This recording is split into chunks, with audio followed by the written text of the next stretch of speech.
बिस्मिल्लाहिर्रहमानिर्रहीम। अस्सलामु अलैकुम बच्चों, कल हमने केसेस डिस्कस किए थे,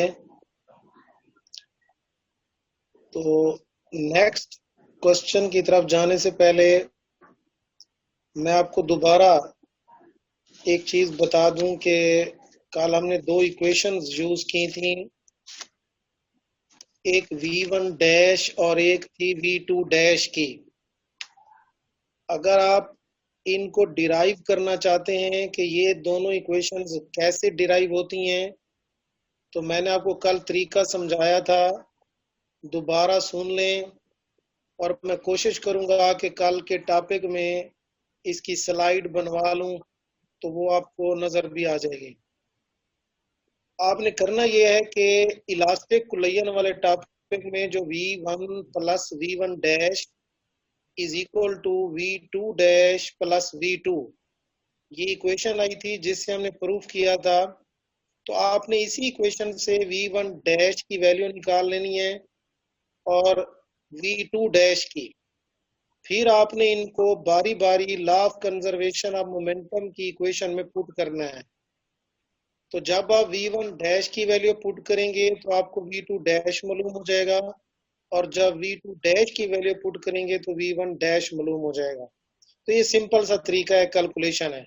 मैं कोशिश करूंगा कि कल आपको इसकी स्लाइड जो है ना वो दिखाऊं कि ये कैसे कैलकुलेट हुई। जी बच्चों, आज हमारे पास जो टॉपिक है वो है force due to water flow. देखिए, एक आपके पास एक हॉरिजॉन्टल पाइप है। आप क्या करते हैं कि पानी है, वाटर, उस हॉरिजॉन्टल पाइप की दीवारों से नॉर्मली स्ट्राइक करने के बाद रेस्ट में आ जाता है। यानी एक कॉमन सी बात है कि मैं आपको यूं मिसाल दूं कि जैसे एक ट्यूबवेल है, उसका एक हॉरिजॉन्टल पाइप होता है, वहां से पानी आता है, आगे एक बंद सी जगह बनी हुई होती है। जैसे पानी उसके अंदर आके गिरता है तो उसकी साइडों की दीवारों से टकराकर रेस्ट में आ जाता है। तो सेम इसी तरह यहाँ पे बताया गया कि one a water from horizontal pipe strikes a wall normally, a force is exerted on the wall. तो जब फोर्स एक्सर्ट होती है तो वो रेस्ट में आ जाता है। तो यहाँ अगर आप गौर करें, सपोज करें कि वो जो वाटर है वो इनिशियली मूव कर रहा था विद वेलोसिटी v के साथ, यानी उसकी इनिशियल वेलोसिटी v थी, एंड कम्स टू रेस्ट, जब वो रेस्ट में आ गया आफ्टर स्ट्राइकिंग द वॉल, तो फाइनल वेलोसिटी बिकम जीरो हो गई। तो चेंज इन वेलोसिटी क्या हो जाएगी, zero minus v is equal to minus v हो जाएगी। यानी स्टार्ट में वो initial velocity vi is equal to v के साथ मूव कर रहा था, वॉल्स के साथ स्ट्राइक करने के बाद जब वो रेस्ट में आ गया तो उसकी फाइनल वेलोसिटी जीरो हो गई, vf जीरो हो गई। तो जो चेंज इन वेलोसिटी होगी वो vf माइनस vi होता है। तो vf जीरो है, जीरो माइनस vi v है, तो जीरो माइनस v आपका आंसर आएगा माइनस v। तो जब ये आपके पास चेंज इन वेलोसिटी आ गई, तो अब देखें आप, जो चेंज इन मोमेंटम होता है, change in momentum delta p, वो equal to m delta v होगा, क्योंकि मोमेंटम की इक्वेशन होती है मास और वेलोसिटी के प्रोडक्ट को कहते हैं। तो जो मोमेंटम में चेंज आएगी डेल्टा p, वो is equal to m into delta v होगा, जबकि डेल्टा v की वैल्यू आपके पास माइनस v है। तो आपका जो जवाब आएगा delta p is equal to minus M V आ जाएगा। तो जब आपका delta p minus M V आ जाएगा, अब आप rate of change of momentum मालूम कर लेंगे, rate of change of momentum. तो जब रेट का लफ्ज आएगा तो आप दोनों तरफ टी ले लेंगे बट्टे के नीचे, तो delta P over T is equal to minus M V over T हो जाएगा। अब आप जानते हैं, आप पढ़े हैं इसी चैप्टर में कि rate of change of momentum यानी delta P over T is equal to force होता है। तो आपको इक्वेशन हासिल हो जाएगी जो आपको स्लाइड पे नजर आ रही है, F is equal to minus M over T into V. तो ये कैसे आई है, इसलिए मैंने आपको इसका तरीका समझा दिया है। आपकी बुक के अंदर ये डायरेक्ट लिखा हुआ होगा। एक्चुअली कैसे आई मैंने आपको समझा दिया कि पहले आपने चेंज इन वेलोसिटी मालूम किया डेल्टा वी, तो वो आया माइनस वी। फिर आपने चेंज इन मोमेंटम मालूम किया डेल्टा पी, तो डेल्टा पी की इक्वेशन होगी M delta V. Delta V की जगह आपने माइनस वी लिखा, तो आपका जवाब आया माइनस एम वी। फिर आपने दोनों तरफ टी से डिवाइड कर दिया ताकि रेट का लफ्ज आ जाए, तो delta P over T is equal to minus M V over T बन गया। अब डेल्टा पी ओवर टी आप जानते हैं ये एफ के इक्वल होता है, तो आपको इक्वेशन हासिल हो जाएगी फोर्स की, F is equal to minus M over T into V. तो यहां अगर गौर करें, ये जो एम ओवर टी है ये मास पर सेकंड है, यानी ये जो पानी आ रहा होता है हॉरिजॉन्टल पाइप में से, मास ऑफ वाटर पर सेकंड, और जो v है ये एक्चुअली चेंज इन वेलोसिटी को रिप्रेजेंट कर रहा है। नेक्स्ट,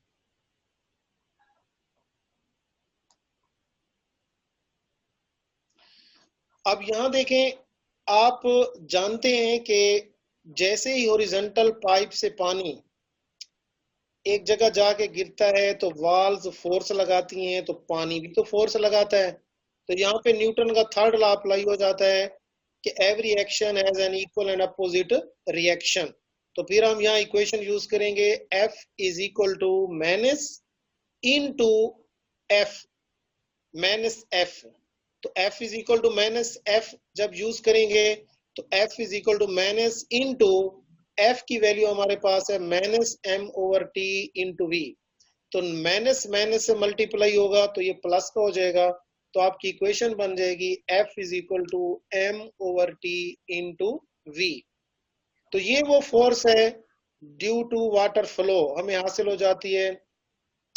आप इसको कैलकुलेट भी कर सकते हैं। यहाँ पे एक सिंपल सी आपको एग्जांपल दी गई है कि सपोज फर्ज कर लें कि water flows out from a pipe at 3 kg पर second and its velocity change from 5 meter per second to 0 on striking the wall. Then अब यहाँ गौर करें कि एक पानी है, मास ऑफ वाटर है 3 kg पर सेकंड, यानी एक सेकंड में 3 kg। ये आपको m ओवर टी दिया हुआ है। चेंज इन वेलोसिटी आपको दी हुई है 5 मीटर पर सेकंड। तो फोर्स टोटल कितनी जाके ये लगाएगा, तो 5 को 3 से जरब दें, 5 या 15 न्यूटन, यानी 15 न्यूटन की जाके फोर्स एग्जर्ट होगी। अब जब बंदा ये टॉपिक पढ़ लेता है तो हमारे जहन में ये क्वेश्चन आता है कि भाई हम इसको कहाँ यूज करते हैं, ये जो force due to water flow है। तो आपको मैं ये बता दूं कि इसकी जो प्रिंसिपल है इलेक्ट्रिसिटी पैदा करने का बाय वाटर, यानी जो हमारी हाइड्रो इलेक्ट्रिसिटी होती है, जो पानी से हम बिजली बनाते हैं, तो वहां पर यही असूल हम यूज करते हैं। यानी डैम के अंदर पानी को स्टोर कर लिया जाता है, उसके बाद पानी की एक स्पेसिफिक जो क्वांटिटी होती है उसको गिराया जाता है एक वेलोसिटी में चेंज ला के। तो जब वो पानी विद वेलोसिटी जाके टरबाइन से टकराता है तो वो उसके ऊपर जाके फोर्स लगाता है और टरबाइन घूमना शुरू कर देती है, तो जिससे मैकेनिकल एनर्जी इलेक्ट्रिकल में चेंज हो जाती है। तो यानी एक्चुअली इस टॉपिक का जो एप्लीकेशन है, यानी ये जो टॉपिक एप्लीकेबल होता है वो यही जो आप हाइड्रो इलेक्ट्रिसिटी पैदा करते हैं, वो टरबाइन जो हम चलाते हैं वो यही तरीका हम यूज करते हैं। टरबाइन के ऊपर पानी को गिराकर, पानी जब उसके ऊपर गिरता है तो वो उसके ऊपर जाके फोर्स लगाता है। जैसे यहाँ आपको एग्जांपल दी है कि अगर एक सेकेंड में 3 kg आप पानी जो है ना 5 मीटर पर सेकंड की वेलोसिटी से किसी जा के ऊपर स्ट्राइक करेगा तो वो 15 न्यूटन की फोर्स लगाएगा, जिससे वो चीज घूमना शुरू हो जाएगी। नेक्स्ट,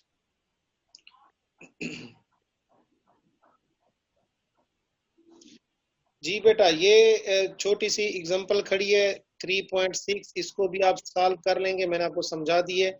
नेक्स्ट देखें हमारे पास जो टॉपिक है, नेक्स्ट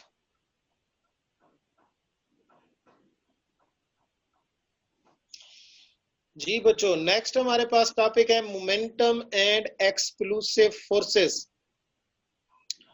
देखें, मोमेंटम और जो धमाका खेज कुव्वतें होती हैं, इनका आपस में एक रिलेशन है, ताल्लुक है।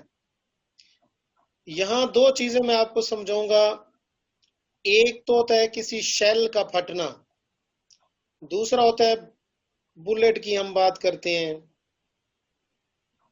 देखें, कोई भी चीज होगी उसका पहले एक इनिशियल मोमेंटम होगा। जब वो चीज फटती है, एक्सप्लोजन होता है, तो उसके जितने भी पार्ट्स बनते हैं उन तमाम पार्ट्स का जो टोटल मोमेंटम होता है वो इनिशियल मोमेंटम के इक्वल होता है।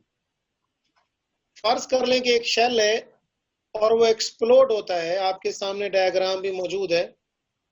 अगर उसके दो टुकड़े हो जाते हैं तो उन दो टुकड़ों का जो कंबाइंड मोमेंटम होता है वो उसके इनिशियल मोमेंटम के क्या होगा, इक्वल होगा, बराबर होगा। यानी जितने भी फ्रेगमेंट्स बनेंगे, उसके फ्रेगमेंट्स मीन जो टुकड़े बनेंगे, fly off in different direction में जाएंगे वो, तो total momentum of all its fragments equal the initial momentum of the shell.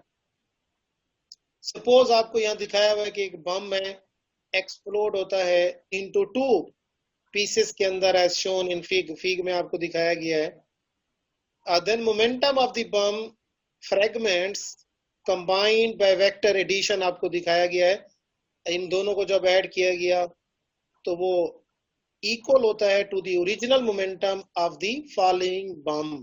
यानी एक बम था, वो एक्सप्लोड हुआ, उसके दो टुकड़े हुए, तो उन दो टुकड़ों का जो टोटल मोमेंटम है, जो उनका सम है, उनकी एडिशन करें तो वो इक्वल होती है to the original momentum of the following bomb. यानी कहने का मकसद ये है कि एक चीज जब एक्सप्लोड होती है, फटती है, उसके जितने भी फ्रेगमेंट्स बनते हैं, उसके जितने भी टुकड़े बनते हैं, उनके तमाम टुकड़ों के मोमेंटम को अगर ऐड किया जाए तो वो उस चीज के इनिशियल मोमेंटम के इक्वल होते हैं। नेक्स्ट,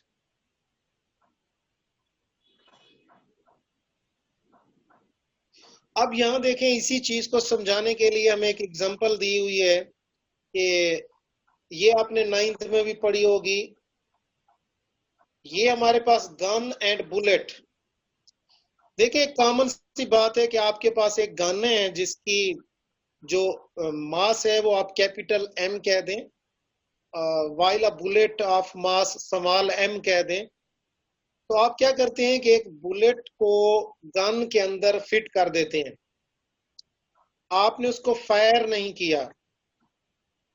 अब आप सपोज कि आपने गन से बुलेट को फायर किया, तो जब फायर करते हैं तो जो बुलेट होती है वो मूव करती हुई जा रही होती है। अब बुलेट की जो मास है वो हमने संभाल ली है, जबकि उसकी जो वेलोसिटी है वो हम वी ले लेते हैं।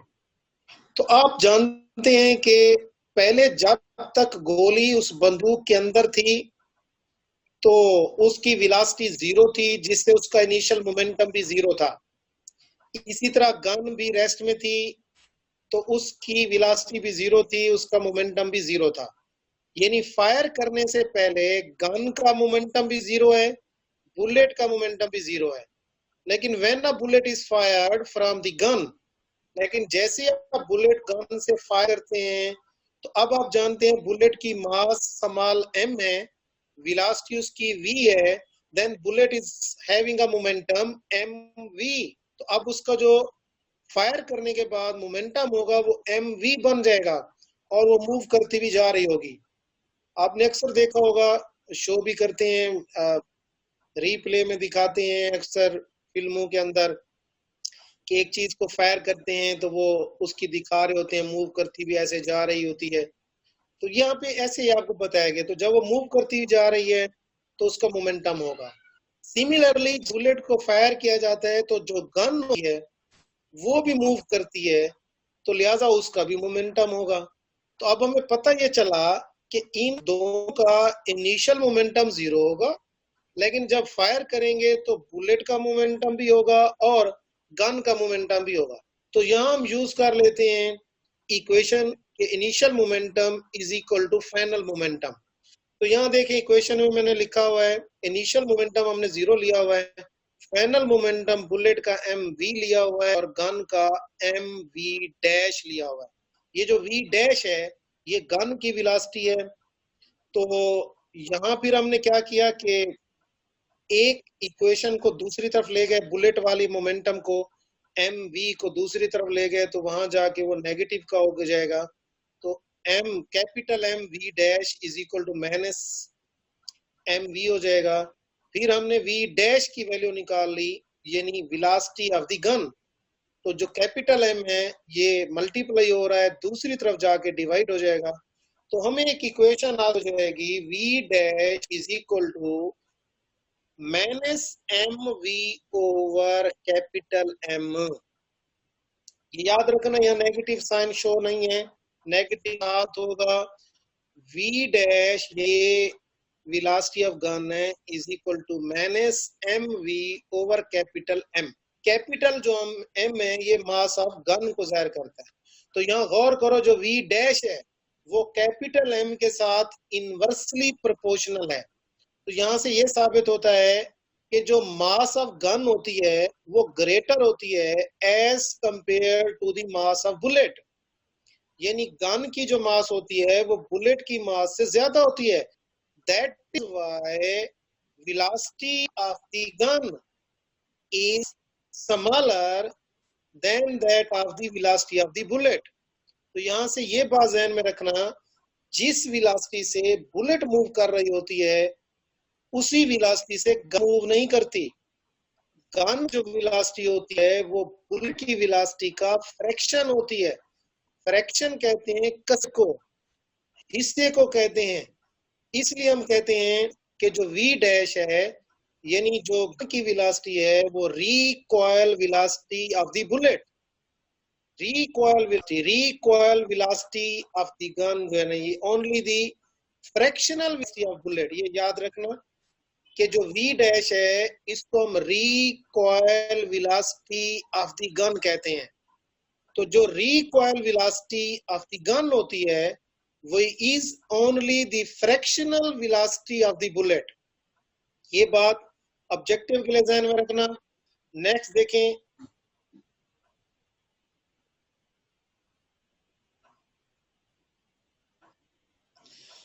ये यहाँ आपको किया गया the momentum of the rifle is equal and opposite to that of the bullet. अब since mass of the rifle is much greater than the bullet, so it follows that the rifle moves back or recoil, back या recoil with only a fraction of the velocity of the bullet. Fraction कहते हैं हिस्से को, कसर को कहते हैं। यानी जिस वेलोसिटी से बुलेट मूव करती है उसी वेलोसिटी से गन मूव नहीं करती, बल्कि गन की जो वेलोसिटी होती है वो बुलेट की वेलोसिटी का एक हिस्सा होती है, कसर होती है। Fraction of the velocity of the bullet इसको कहा जाता है। अब जी बच्चों ये चीज है एक रिलेशन जहां से ज़ाहिर होता है, जो मैंने आपको बताया कि मोमेंटम और एक्सक्लूसिव जो फोर्सेस होती हैं इस तरीके से वो एक दूसरे के साथ यानी ताल्लुक होती हैं। ये आपने देखा होगा ये जो सोसायर होते हैं शुरू में जस्ट वो क्या करते थे, बारूद भर लेते थे और उसको जो है ना एक्सप्लोड करते थे। लेकिन बाद में उन्होंने क्या किया कि उस बारूद के अंदर कील, लोहे की गोलियां, छर्रे, शीशे के टुकड़े ये उन्होंने डालना शुरू कर दिए। क्योंकि इससे क्या होता है कि जब एक्सप्लोजन होता है तो जितनी चीजें उस बारूद के अंदर मौजूद होती हैं तो उन्हें भी मोमेंटम मिलता है, तो वो तेजी से उस बंदे की जितनी हाइट होती है उस हाइट से उसकी हर तरफ से निकलते हैं तो वो दूर जाकर जब किसी की आंख में, पेट में, टांगों में जहां भी लगते हैं तो वो उसको जख्मी कर देते हैं। क्योंकि आपने अभी पढ़ा, जब कोई चीज एक्सप्लोड होती है, फटती है, तो जितने भी उसके टुकड़े होते हैं, हर टुकड़े को क्या मिलता है? एक मोमेंटम मिलता है। इन्हीं को बॉल बेरिंग्स कहते हैं। जहां भी एक्सप्लोजन होता है तो पहले वो चेक करते हैं कि आया उन्होंने बॉल बेरिंग्स का इस्तेमाल तो नहीं किया। नेक्स्ट।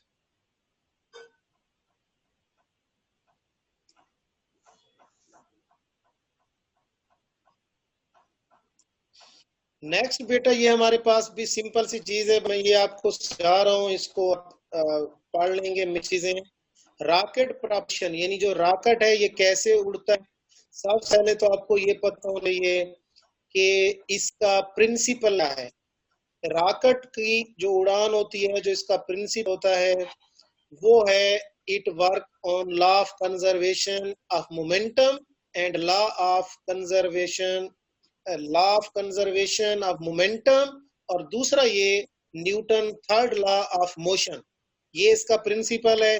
यानी एक तो ये law of conservation of momentum पे वर्क करता है, दूसरा इसमें Newton third law of motion use होता है। ये इसके प्रिंसिपल में आता है। तो जितने भी रॉकेट होते हैं, कहते हैं कि रॉकेट का जो 80% हिस्सा होता है वो फ्यूल पर मुश्तमिल होता है, ईंधन पर मुश्तमिल होता है। ईंधन लिक्विड फॉर्म में भी हो सकता है, सॉलिड फॉर्म में भी हो सकता है, लेकिन प्लस इसके साथ ऑक्सीजन होती है। 20% रॉकेट का वो हिस्सा होता है जिसमें जो चीज आपने लेकर जानी होती है वो आप रखते हैं। तो इसके अंदर जब फ्यूल बर्न होता है तो उससे गैसेस पैदा होती हैं, और कहते ये हैं कि 10,000 kg पर सेकेंड, 10,000 kg पर सेकेंड, अंडरलाइन कर लेंगे अपनी बुक में, ये अपडेट भी है। एक सेकेंड में 10,000 kg का ईंधन जल जाता है, जिससे 4,000 मीटर पर सेकेंड के साथ गैसेस उस रॉकेट की टेल से नीचे की तरफ निकलती हैं, और एज ए रिएक्शन रॉकेट ऊपर की तरफ जाता है। यानी जिस स्पीड से गैसेस नीचे निकलती हैं उसी स्पीड से रॉकेट ऊपर जाता है। यानी एक सेकेंड में अगर 10,000 kg का ईंधन जल जाता है तो एक सेकेंड के अंदर 4,000 मीटर का फासला रॉकेट तय कर लेता है। बाकी रॉकेट यही इसका एक्शन और रिएक्शन है, इसी पर ये काम करता है, मैंने आपको बताया है। दूसरा ये मोमेंटम पर कैसे काम करता है, तो नेक्स्ट देखें, इसकी इक्वेशन है हमारे पास एक्सेलरेशन वाली। नेक्स्ट।